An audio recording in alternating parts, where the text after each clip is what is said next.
I've done paleo, keto, South Beach, whatever. I've done counting macros, everything. I've done everything. Including one time I tried the Go Mad diet, gallon of milk a day, which I read. How did I find it?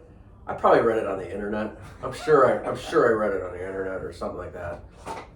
Somebody said it to me. I was like, yeah, it makes sense. So I drank the gallon of milk for, I want to say I made it the whole 30 days. I don't even know if I made it the whole 30 days. But all I remember is I came in one day and you're like, how's it going with the Go Man?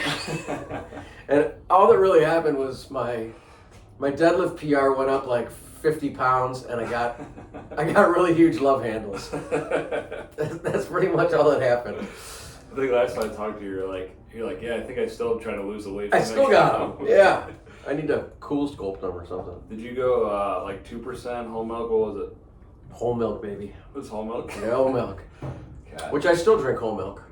I drink, I've been on this A2 milk. You know about A2 milk? I've heard that. Yeah, I've heard of that. So I've been on this A2 milk kick, which is like... It's a little better for her or something, right? Is it? So cows, like Herzog cows that are like, cows that are 90% of the cows that make the milk that are in our stores, they have an A1 and an A2 protein. And the A1 protein, I believe, is the protein that people have trouble, that say they're lactose intolerant or whatever. It's that A1 protein that people have trouble eating. Okay. So these A2 cows, which they're not Herzog cows, are called something. Well, there's a few different kinds, but there's one like out of Canada called, I don't know, Geyer cow or something like that. Google it. And that's an A2 milk, and it's really good. It tastes really good, but I don't drink a gallon a day. I drink 2 glasses a day. So how long did you do that for? Was it a whole month or what? I think I made it almost a whole month. Yeah. Wow. Yeah. And I think my deadlift probably went up to at least 150. So it was well worth You it. did like 3 taps with the foot. I remember you said tap the foot. Yeah. As you were going. Yeah. That's fantastic. Yeah. But I think it's important to try different stuff because you know what? There's so many of these like life hacks, and everybody's looking for the magic. Yeah. Magic potion. Is there a magic potion? Probably not. But I think you keep trying stuff, but no. I used to try stuff, and I would feel good or something would work, and I would want to just stand up and just tell everybody, hey, you gotta, get on this fish oil, which I still think people should take fish oil. But, whatever it is, take this bone marrow, whatever, I think you got to go into all these things like just knowing like you're gonna try this stuff. If some stuff's gonna work, some stuff's gonna not. Right. Some stuff's gonna work for you. It's not gonna work for me. Right. And you got to just be honest Right. and say, is this placebo or is this, do I really feel a significant thing here? And so you got to be willing to like try a bunch of stuff, and whatever sticks, and whatever doesn't, whatever. Keep on moving, but keep trying stuff. Yeah. I think.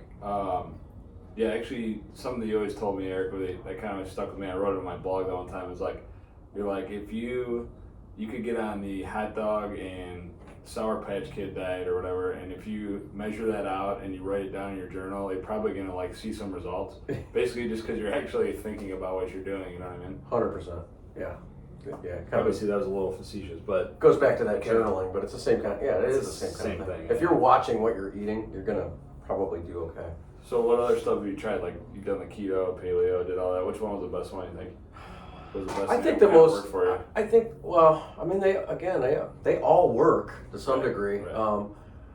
I found the keto to be probably not too easy to maintain. Yeah. Going forward, I mean, does it work? Yeah, it works.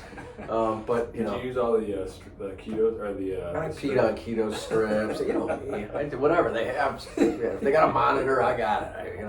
I got special scales. I got all kinds of stuff. I think the one that kind of worked, probably the one that I always go back to, or is always kind of just stuck in my head, is probably paleo. Yeah. Just because it's easy, and I kind of go with probably. Like right now, I'm probably more of a, not quite paleo. I eat a lot of protein. I try to get my body weight in protein. That's about the only macro I count is my protein. Yeah. And my carbs I try to get from fruit. So fresh fruit, really. Yeah. I don't eat. Just try not to eat pasta and bread. And I don't eat any stuff. processed stuff or any added sugars. I try not to. So, yeah. So what's so you did a lot of like fitness competitions too. So I remember the Crush Games was the famous one you did. Yeah. What was like a one that always sticks out to you, like as far as like fitness competition and stuff that you've done? Well, the Crush Games was cool. I mean, it was just cool because it was fun to like, you know, go to places. I mean, I'm not. There's probably people watching going, you know, what the hell? This guy was in competitions. He looks like he should be in a. he should be looking down at the senior living house. But I was always, you know, I didn't care. You know, I did it just to do it, just for check it off a bucket list or whatever. Sure. So I kind of like traveling and going to a place and doing a competition. Met a lot of great people. You know, even some people in the upper CrossFit worlds that I'm friends with on Facebook or whatever. You know, I would say probably the coolest one would probably be the Crush Games. I did a couple of them, and they were all cool because it was kind of, you know, arena setting. Right. Was it the Miami? Was it in Miami? Right. The last, yeah, I did a couple of them down there, but the last one was at you know, wherever the hockey team plays or whatever, SunTrust Arena or whatever. So it was kind of cool. That was the one that slipped through the cracks of the CrossFit, where they didn't know about that one, but they knew about the stadium game. Yeah, you're right. Right. Exactly. That's a story for another day. Cool. Have you ever done like Spartan races or like half marathons or anything like that? So yeah, I've never done a full marathon, and I don't even know if it's on my bucket list. It was at one time. It's kind of been moved down the line. I did a half marathon. I did the Cleveland half marathon. I didn't. Just that one. I did the Cleveland half marathon, and it was cool to check it off the list. I'm not a huge long distance runner. Right. I actually ran that thing.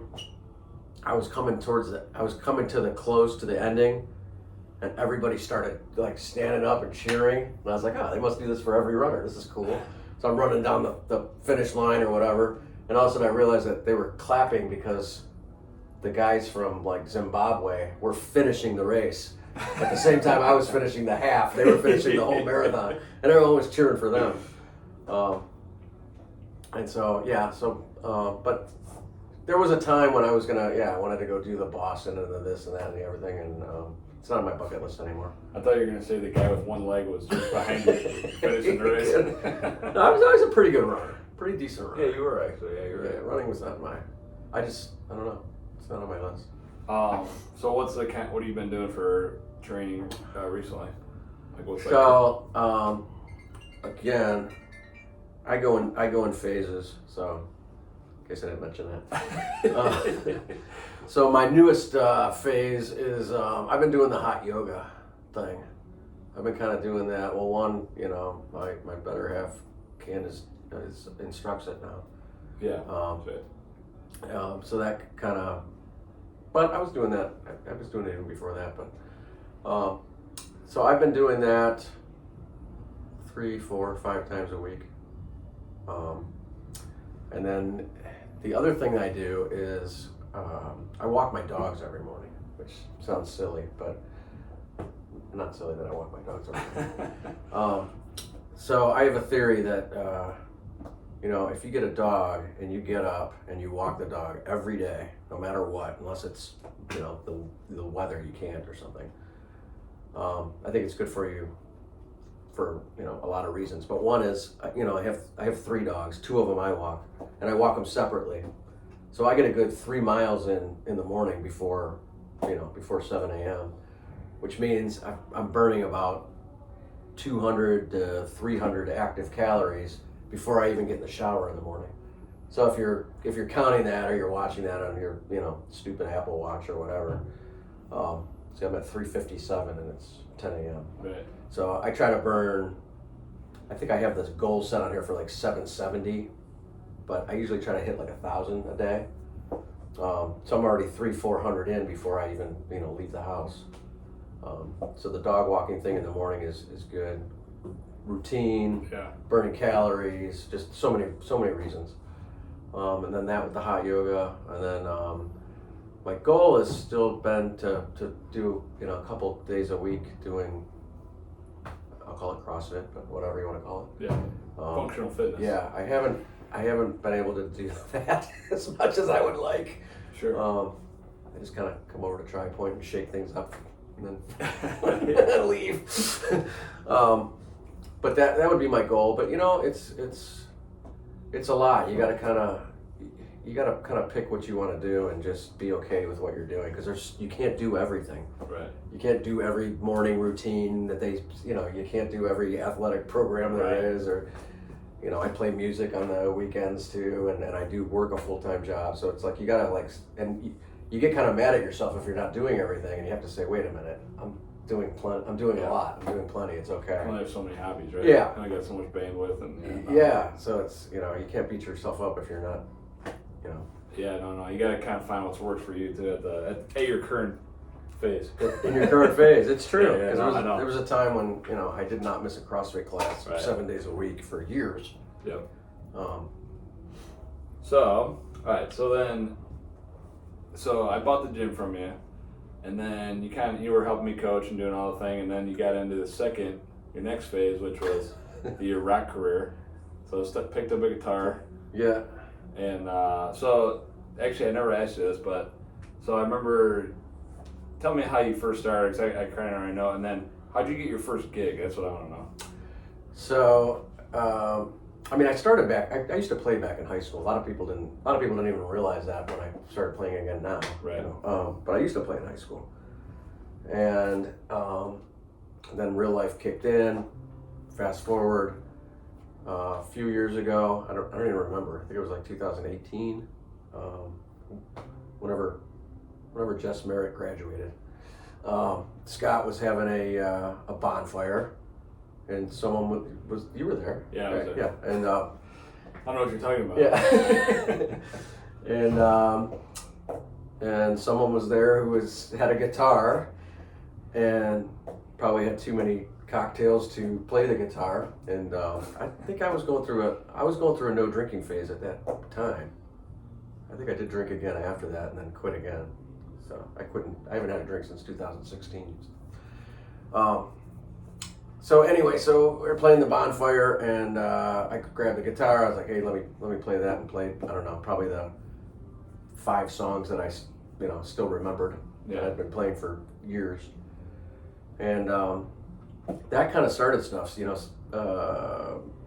Our friend Scott kind of got excited and ran with that a little bit. He's a big planning guy, big idea guy, so he's instantly like, oh, we can play all the wineries, and we can play all the restaurants, and I'm like, what are you playing? What's this weird thing? Sure. And so I started just making videos and songs in my basement. That's where the Eric Andrews basement recordings thing came from. Just making songs on YouTube and throwing them on, whatever.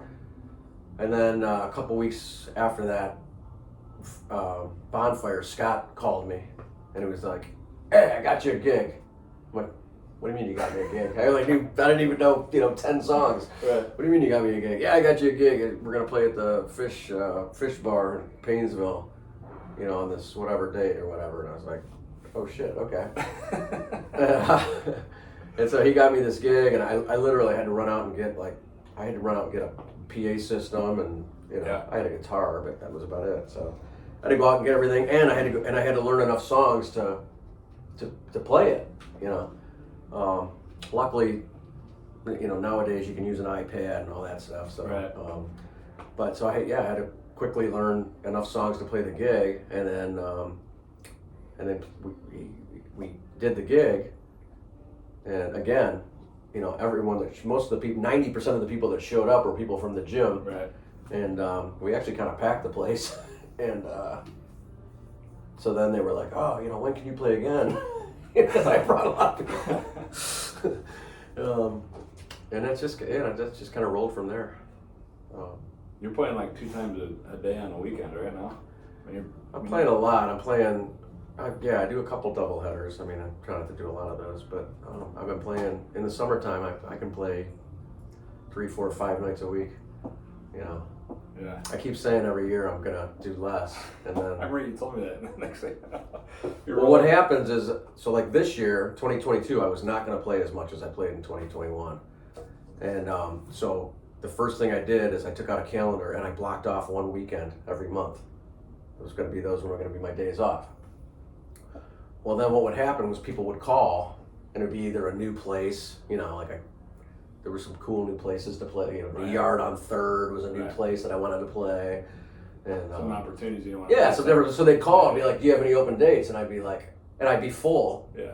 Except for those weekends I scheduled off, and I'd be like, yeah, yeah, I got it. Before you knew it, I actually blocked off a weekend for you. Yeah. So, as it turned out, every weekend I had one weekend off this year, and that was the recent Browns Panthers game. Yeah. It was literally the only weekend I've had off this year. So, wow. Next year I'm gonna try it again. Try again. Well, because there's other things I want to do. So, I play all the wineries and bars and restaurants, and that's fun. It's awesome. It's a lot of fun. But there's other stuff I want to do in the music world. Right. That again, the timing thing. I'm always thinking like, okay, I want to do a podcast, or I want to do another record, or whatever. You only got so much bandwidth, man. I get home at 6 or 7 o'clock, and I go to bed by 9 so I can get up and walk the dogs, which is important to me. So I've only got about a 2-hour window there at night, and I have to eat and whatever. So yeah, you gotta pick what you want to do. So what's the best place you played at so far? Like, what's the funnest thing? Something that kind of sticks out to you? Well, this year I've gotten a chance to play with a full band, as well as a trio, as well as my normal solo duo thing with a drummer. So this year, just playing with a full band has been kind of cool. We had a saxophone player and another guitar player. That's cool. Yeah. That's just it's a lot of fun. Cool, yeah. So we did that in Geneva on the Lake a lot. That was fun. We played a big wedding down in Central Ohio for one of the guys that started BW3s. And that was a lot of fun. So I don't play a lot of weddings. A lot of weddings don't really hire live bands like they used to. Now it's mostly DJs. Right. I've done some like cocktail hours, like before the DJ starts and stuff like that. That's cool, but that was fun. Full band down there, and then I don't know. All the places are fun. I don't want to. You did like the Browns game, pre-Browns game, didn't you? That was last year. Yeah, we did a Browns tailgate. That's cool. Yeah. Browns family fun tailgate right out front of the stadium. That was really cool. That's probably one of the coolest things I've ever done. And then I sent him a Christmas card last year. So 1 Lou Groza Boulevard, trying to keep him buttered up. Yeah. And then I called him this year, and I'm like, hey, are we doing the Browns game thing again? And they're like, nah, we're not doing music this year. I was like, oh, okay. So we got Billy Morris to play every weekend. Yeah. He did play there after I played. That's right. Yeah. So yeah, that was cool, but I guess they're not doing it this year. So. Well, how do you get in touch with you for your music? So I have Facebook and Instagram. I'm at Erock Andrews Basement Recordings. Basement Recordings. That's the thing. YouTube, Erock Andrews Basement Recordings. My website is actually erickmichaelandrews.com, and you can connect with me at any of those sites. Yes, and Eric plays a lot of local like bars and stuff, like you said, wineries and stuff. So when you follow him on Instagram, make sure you check out one of his shows. A lot of fun. So you might have 4 new Instagram followers after this. Sweet.